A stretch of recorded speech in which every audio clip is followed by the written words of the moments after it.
मेष राशि वाले मेरे मित्रों, आप सभी का बहुत बहुत स्वागत है मेष मंथन भिंड यूट्यूब चैनल में। बंधुओं, सितंबर का यह महीना आपके लिए बेहद खास है, क्योंकि इस पूरे महीने में आपको दिव्य शक्तियों का पूरा साथ मिलेगा।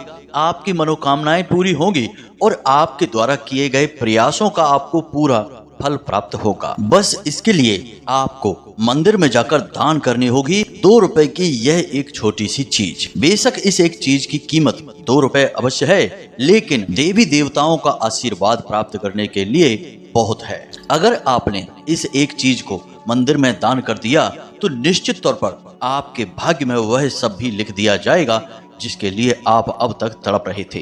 कहने का मतलब यह है कि यदि आप मिट्टी को भी हाथ लगाएंगे तो वह सोना बन जाएगी। आपकी दिन दूनी रात चौगनी तरक्की होगी। हर वो इच्छा जो आपके मन में होगी कुछ ही दिनों में देखते देखते ही आपके पूरी हो जाएगी और हर एक प्रकार की नकारात्मकता, टोना टोटका, तांत्रिक क्रिया या किसी का नजर दोष सब कुछ आपसे कोसों दूर भागेगा। और इसका कारण यह होगा कि खुद देवी देवताओं की शुद्ध सकारात्मक ऊर्जा आपके आसपास एक विशेष वातावरण का निर्माण करेगी, जिससे आपका पूरा जीवन ही बदल जाएगा। तो कौन सी है वह एक छोटी सी चीज और क्या है उसे मंदिर में दान करने के विशेष नियम, सब कुछ आपको हम आगे विस्तार से बताने जा रहे हैं। बस आपको इस कार्यक्रम को अंत तक देखना है। तो जयकारा बोलो माता रानी का, जगत माई महामाई माँ भद्रकाली की जय बोलो, माता रानी के सांचे दरबार की जय बोलो। बंधुओं, एक बात यहाँ पर हम आपको पूरे विश्वास के साथ बताते हैं कि बड़ा ही दुर्भाग्यशाली होगा वह इंसान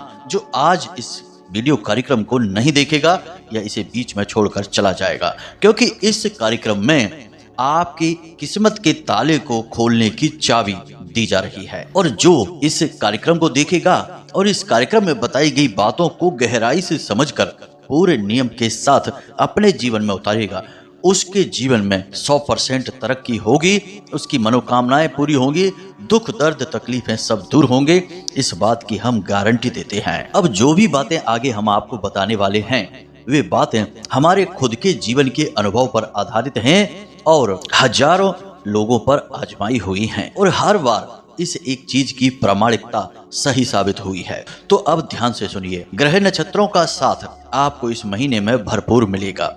बड़े और शक्तिशाली ग्रह आपके लिए सकारात्मक भाव में गोचर कर रहे हैं और कुछ जगह पर छोटी मोटी नकारात्मकताएं अवश्य हैं, लेकिन वे आपका कुछ बिगाड़ नहीं पाएंगी। अब जब जीवन में ग्रह नक्षत्र किसी भी इंसान का या यूं कहें कि किसी भी व्यक्ति का साथ देने लगते हैं तो उसकी तरक्की तो निश्चित होती है, उसके जीवन में सकारात्मक बदलाव निश्चित तौर पर आते ही हैं। फिर भी यदि जीवन में बदलाव नहीं आता तो निश्चित तौर पर उस इंसान के पास या उस व्यक्ति विशेष के पास विशेष प्रकार की नकारात्मक ऊर्जाएं हैं। कोई टोना टोटका, तांत्रिक क्रिया या नजर दोष वगैरह बड़ी ही शक्ति के साथ उसके आसपास मंडरा रहा है और उसके जीवन में आ रही तरक्की और विकास को रोक रहा है।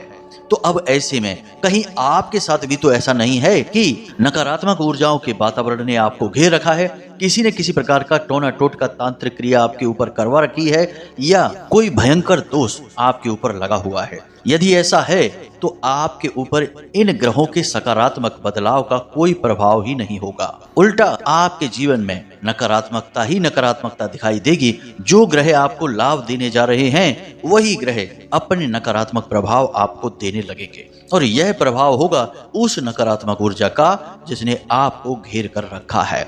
तो अब ऐसे में इसका तोड़ केवल यही है कि आप अपने जीवन में ईश्वर की शुद्ध सकारात्मक ऊर्जा को लेकर आएं और इस नकारात्मक ऊर्जा से मुक्ति प्राप्त करें। अब यह कैसे होगा?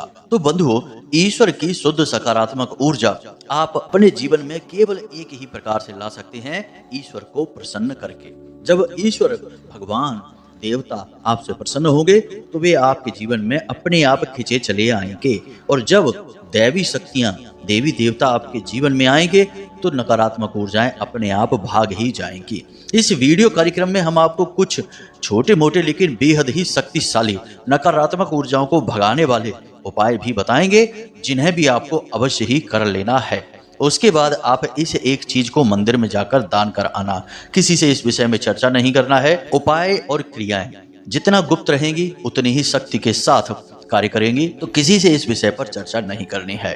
कुछ इस एक चीज के साथ नियम जो जुड़े हुए हैं, बड़े ही सरल नियम है, कुछ भी कठिन नहीं है, बस उनका पालन करना बहुत आवश्यक है। तो उन नियमों के बारे में भी आपको जानना बेहद ही आवश्यक है, तो हम उसके बारे में भी आगे आपको बताने वाले हैं।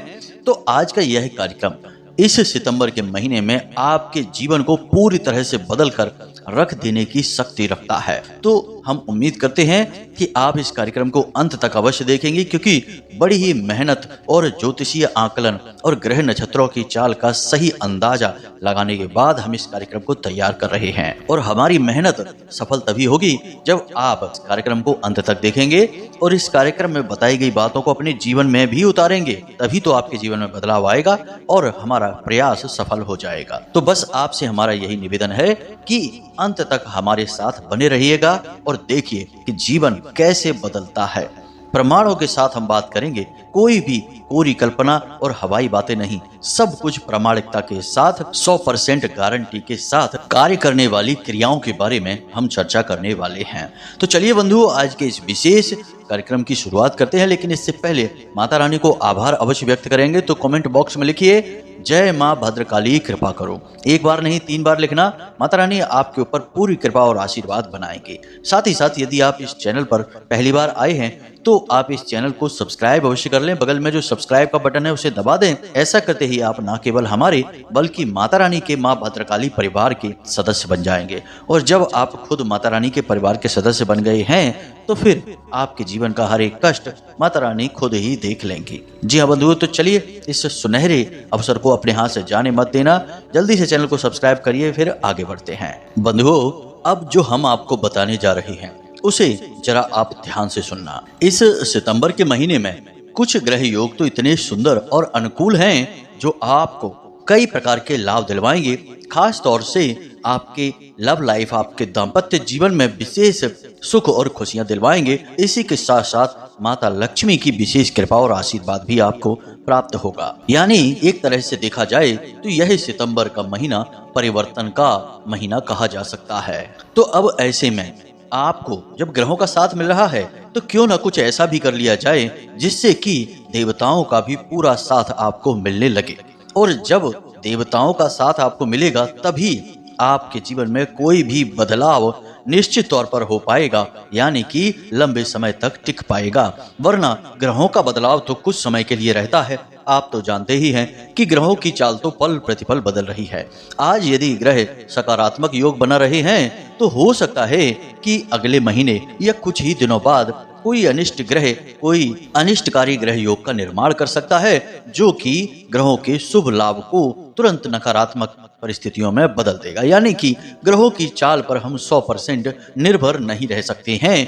तो अब ऐसे में सबसे महत्वपूर्ण बात यह है कि जब ग्रह शुभ सकारात्मक होते हैं, लाभ देने लगते हैं, उसी समय कुछ ऐसा कर लिया जाए जिससे कि ग्रहों के लाभ जीवन में हमेशा के लिए ठहर जाए। कहने का मतलब यह है कि आपने बचपन में पतंग तो अवश्य ही उड़ाई होगी। अब जब पतंग नीचे होती थी तो उसे हवा की साथ की आवश्यकता होती थी और उसे ऊपर उठाने के लिए बहुत मेहनत भी करनी पड़ती थी।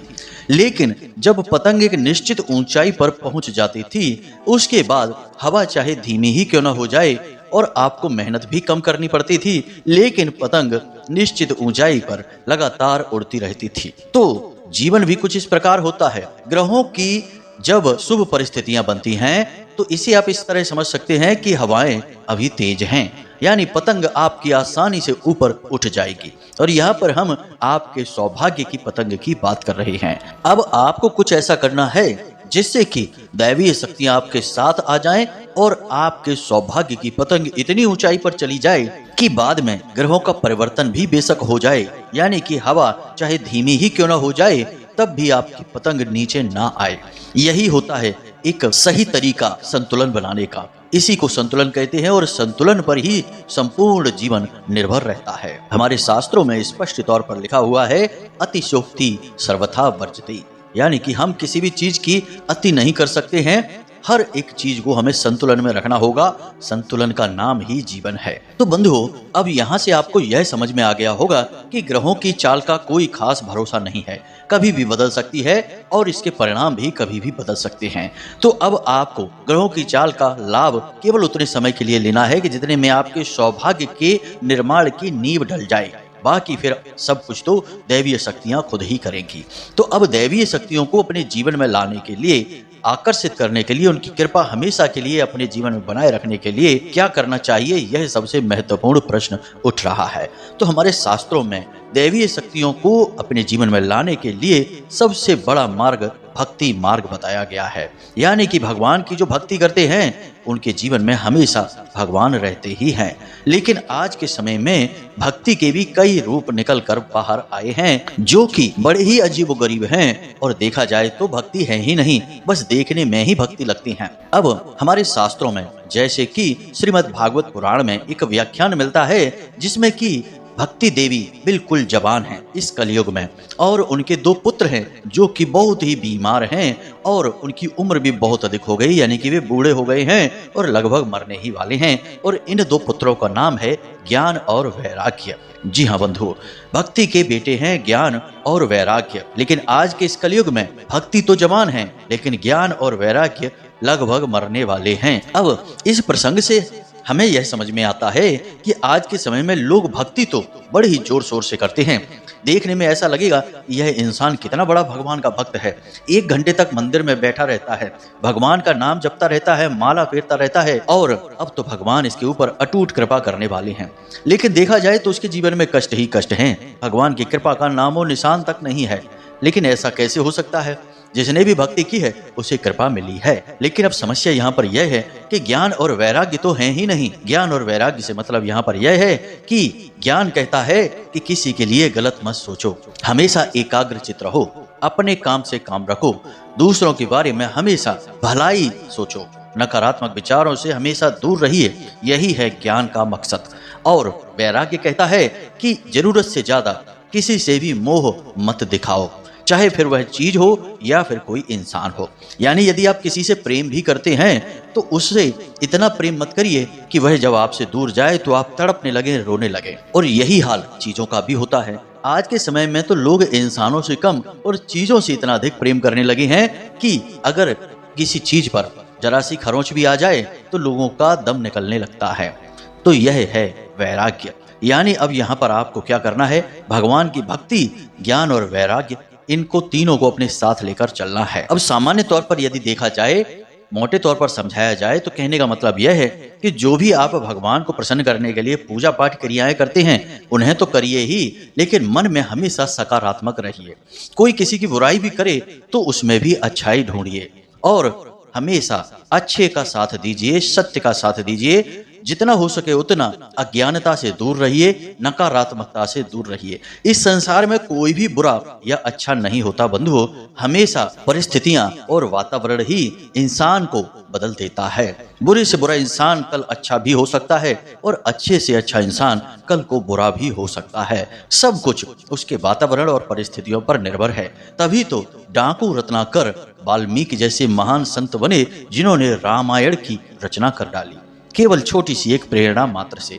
तो अब आप समझ सकते हैं कि हम यदि किसी की बुराई कर रहे हैं तो असल में हम अपने अंदर ही नकारात्मकता भर रहे हैं। उसका तो जो होगा सो होगा ही, भगवान खुद ही निर्णय लेंगे। लेकिन उसके कुछ होने से पहले हमने अपना बुरा अवश्य कर लिया, क्योंकि हमने उसके लिए अपने मन में मैल भर लिया। और जहां मैल होता है वहां गंदगी होती है।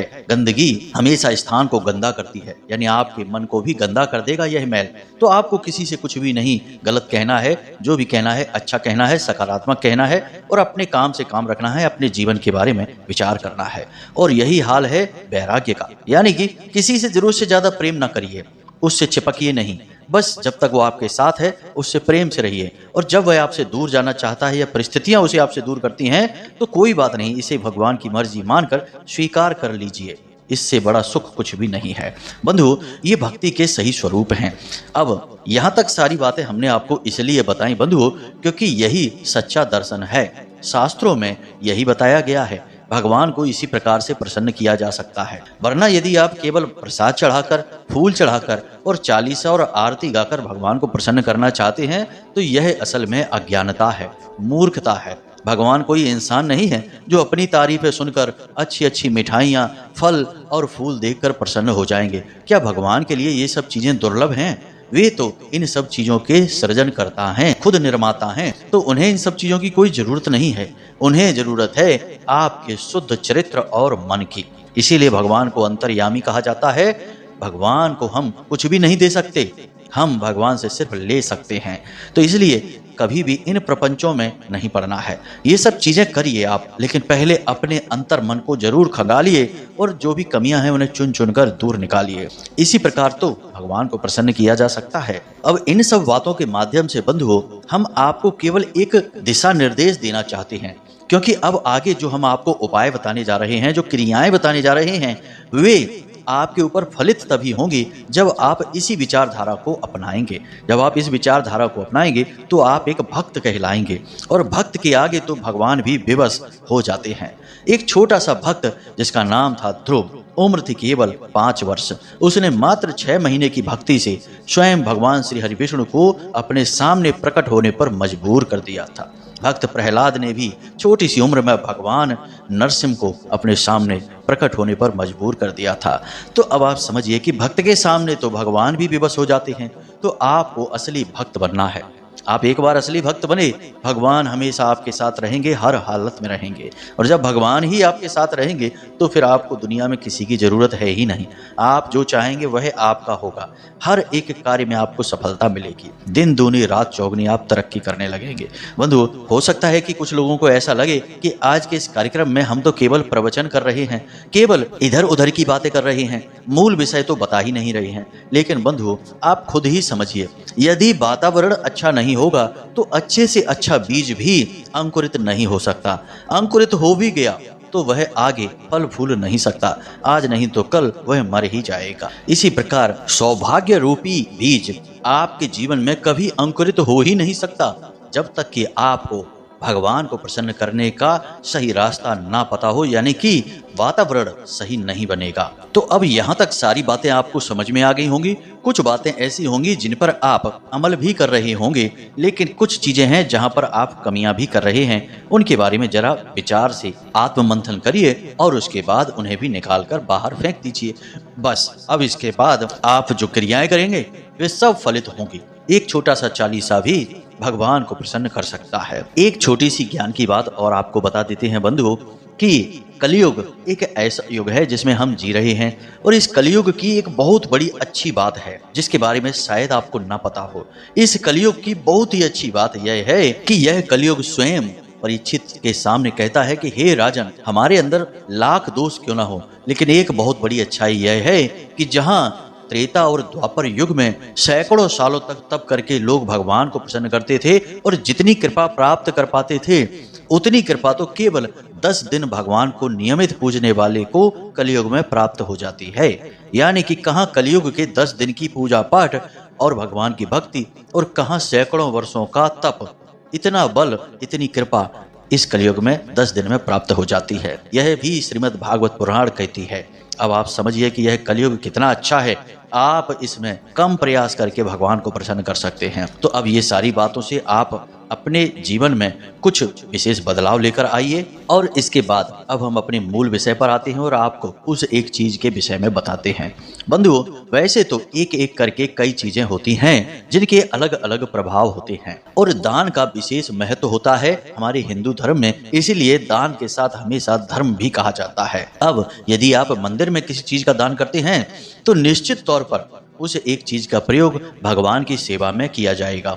कई भक्त उसका प्रयोग करेंगे, या फिर मंदिर में होने वाली किसी क्रिया में उस चीज का प्रयोग होगा, तो वह बहुत ही पवित्र कार्य में उपयोग होने लगेगी और आपके भी सौभाग्य का निर्माण करेगी। अब जो सबसे महत्वपूर्ण चीज है जो आपको इस सितंबर के महीने में मंदिर में जाकर दान करनी है, वह है घड़ी। आप एक घड़ी, चाहे छोटी हो बड़ी हो, कैसी भी हो, दीवार पर लगाने वाली घड़ी मंदिर में जाकर अवश्य दान करिए। घड़ी ही क्यों, घड़ी है समय का सूचक, और घड़ी राहु का भी सूचक है। जब आप राहु को मंदिर में स्थापित कर देंगे तो राहु शुभ परिणाम देना शुरू कर देते हैं। एक बात याद रखना कि राहु किसी के जीवन में जितनी नकारात्मकता भर सकते हैं, उसे मिटा सकते हैं, मिट्टी में मिला सकते हैं, उतना ही राहु किसी के जीवन में खुशियां भी भर सकते हैं, उसे रातों रात करोड़पति लखपति भी बना सकते हैं। राहु के बारे में ज्योतिष शास्त्र में कहा जाता है कि जिसे राहु मारे उसे फिर कोई न तारे, और जिसे राहु तारे उसे फिर कोई न मारे। यानी राहु एक महाशक्तिशाली राक्षस ग्रह है, यह किसी को भी बना और मिटा सकता है, इसकी कोई हद नहीं है। अब राहु से विशेष लाभ आपको इस महीने में होने वाले हैं, सितंबर के महीने में। अब यदि राहु को आपने मंदिर में स्थापित कर दिया तो सीधी सी बात है कि राहु से आपको जो भी लाभ प्राप्त होंगे वे बहुत अधिक बल के साथ आपके साथ आएंगे और जितनी भी नकारात्मकता हैं वे तुरंत दूर हो जाएंगी। दूसरा यह भी कि घड़ी जब आपके द्वारा दी गई और मंदिर में लगा दी गई है तो असल में वह आपके समय का सूचक हो गई, यानी कि वह आपके जीवन आपके समय काल को दिखा रही है। अब जब आपके जीवन और समय काल भगवान से जुड़ गए हैं, भगवान के धाम में स्थापित हो गए हैं, तो फिर वे नकारात्मक रह नहीं सकते हैं। कहने का मतलब यह है कि जब आपका समय भगवान के दरबार में चल रहा है तो फिर वह खराब हो ही नहीं सकता, अच्छा ही रहेगा। कई और इसके और गहरे कारण हैं, लेकिन मोटे तौर पर आप यही समझ लीजिए कि घड़ी यदि आप इस सितंबर के महीने में दान कर देते हैं मंदिर में जाकर, अब यह आपको ध्यान देना है कि मंदिर के जो विशेष लोग हैं, जो मंदिर के कार्यकारी संस्था के सदस्य होते हैं, उनसे आपको बात करनी है और यह घड़ी आपको दीवार पर लगवा देनी है। ऐसा ना हो कि आपके द्वारा दी गई घड़ी कहीं सामने स्टोर रूम में या किसी कमरे में रख दी गई है, अब उसे लोग देख ही नहीं पा रहे हैं। ऐसा करने से आपको कोई विशेष लाभ नहीं होगा, क्योंकि घड़ी का काम है दीवार पर लगना और उसे चलना, और उससे देखकर लोग अपने समय को व्यवस्थित करें। यही है घड़ी का काम। अब जब यही काम नहीं हो पा रहा तो घड़ी किस काम की, यानी आपका यह प्रयास निष्फल हो जाएगा। तो आपको किसी से बात करके यह कहना है कि कुछ दिनों के लिए ही सही, लेकिन आप इस घड़ी को दीवार पर लगा दीजिए ताकि लोग इसे देखें। अब किस दीवार पर किस दिशा में कोई फर्क नहीं पड़ता है। मंदिर में जो भगवान का धाम है, जो घर है, वहाँ सब कुछ शुभ है, ना कोई दिशा अशुभ है, ना कोई स्थान अपवित्र है, सब शुभ है, सब पवित्र है, कहीं भी लगा दीजिए। अब यह तो हो गई घड़ी की बात, एक चीज की बात। लेकिन यदि आपको जीवन भर भगवान की कृपा और आशीर्वाद चाहिए, लंबे समय तक भगवान आपके जीवन में रहें, तो इसके लिए आप पंच महाभूत दान अवश्य करिए। और यह पंच महाभूत दान आप हनुमान जी के मंदिर में करिए। हनुमान जी के मंदिर में करने से आपको लाभ यह होगा कि हनुमान जी 7 चिरंजीवियों में शामिल हैं। कहने का मतलब यह है कि हनुमान जी सशरीर इस धरती लोक पर निवास कर रहे हैं, और ऐसा कहा जाता है कि हनुमान जी हर उस इंसान का साथ देते हैं जो उनकी भक्ति करता है, उनके प्रभु श्री राम का नाम लेता है। तो आप यदि हनुमान जी को प्रसन्न करने में कामयाब हो जाएं, तो फिर आपकी तो चांदी ही चांदी है। तो यह पंच महाभूत दान आपको हनुमान जी के मंदिर में करना है।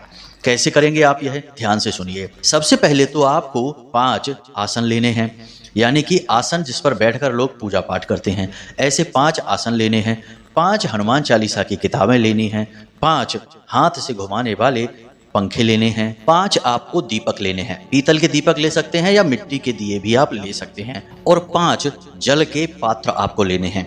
अब जल के पात्र में आप अपनी क्षमता के अनुसार तांबे के 5 लोटे ले सकते हैं, छोटे 5 गिलास ले सकते हैं, या फिर घड़े ले सकते हैं, जो भी आपको ठीक लगे। बस उसमें पानी भरा जाए और पानी लोग उसमें से पिएं या फिर पूजा पाठ में उपयोग करें, किसी भी प्रकार से उपयोग करें। बस इन चीजों को आपको लेना है और शनिवार के दिन मंदिर में जाकर दान कर देना है। इसी के साथ साथ हम भूल गए, आपको 5 झाड़ुएं भी लेनी हैं और मंदिर में आपको शनिवार के दिन दान कर देनी है।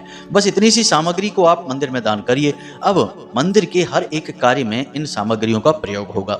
लोग दिया जलाएंगे, अपनी मनोकामनाएं मांगेंगे, लेकिन आपके द्वारा दिया गया दिया होगा तो आपको भी प्रतिफल प्राप्त होगा।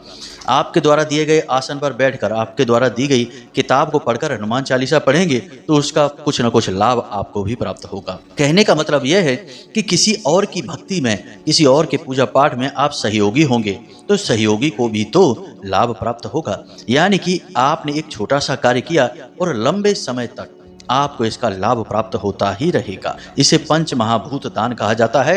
इसके बारे में और भी विस्तार से हम आपको किसी अन्य कार्यक्रम में बताएंगे, लेकिन इस कार्यक्रम में बस आप इतना ही समझ लीजिए कि यदि आप इतना दान कर लेते हैं तो आपकी चांदी ही चांदी है। हर तरफ से आपको कामयाबी मिलेगी। अब आप में से कुछ लोग यह कह सकते हैं कि गुरुजी आपने तो लिखा है कि 2 रुपए की एक छोटी सी चीज़, और आपने तो इतनी महंगी महंगी चीज़ें बता दी हैं। अब कुछ बंधु, कुछ भाई हमारे ऐसे होंगे जिनकी हो सकता है क्षमता ना हो इतना खर्चा कर पाने की, तो उनके लिए हम 2 रुपए की ही चीज़ बताएंगे, लेकिन उतनी ही शक्तिशाली रहेगी। तो अब ध्यान से सुनिए, आपको केवल एक मोर पंख लेना है। अब दुकान पर जाइए और एक मोर पंख ले लीजिए, 2 रुपए का ही आएगा, इससे ज्यादा का नहीं। अब यह मोर पंख आपको शनिवार के दिन हनुमान जी के मंदिर में लेकर जाना है, और इस मोर पंख को आपको हनुमान जी के सामने समर्पित करना है, और हनुमान चालीसा का पाठ करना है। उसके बाद बजरंग बाण का पाठ करना है। महिलाएं हैं तो बजरंग बाण का पाठ ना करें, हनुमान अष्टक का पाठ करें, और उसके बाद हनुमान जी के बाएं पैर का सिंदूर इस मोर पंख के ऊपर लगाएं, और आपकी जो भी मनोकामना है उस मनोकामना को बोलते हुए इस मोर पंख को जो दान पात्र है हनुमान जी के मंदिर में रखा हुआ है उस दान पात्र में डाल देना है। बस आपकी सारी मनोकामनाएं पूरी होंगी और भगवान की शुद्ध कृपा और आशीर्वाद आपके साथ रहेगा। यह उपाय भी बहुत शक्तिशाली है, आप इसे भी कर सकते हैं। जैसी आपकी क्षमता हो वैसा उपाय करें, लेकिन करें अवश्य। जी हाँ बंधुओं, अब आपको ध्यान यह देना है कि मोर पंख टूटा फूटा ना हो, क्षतिग्रस्त ना हो, गंदा मैला और खराब ना हो। जी हाँ बंधुओं, उसे साफ सुथरा रखना है, और उसे हनुमान जी को समर्पित करने से पहले थोड़ा सा गंगा जल छिड़क कर पवित्र अवश्य कर लें।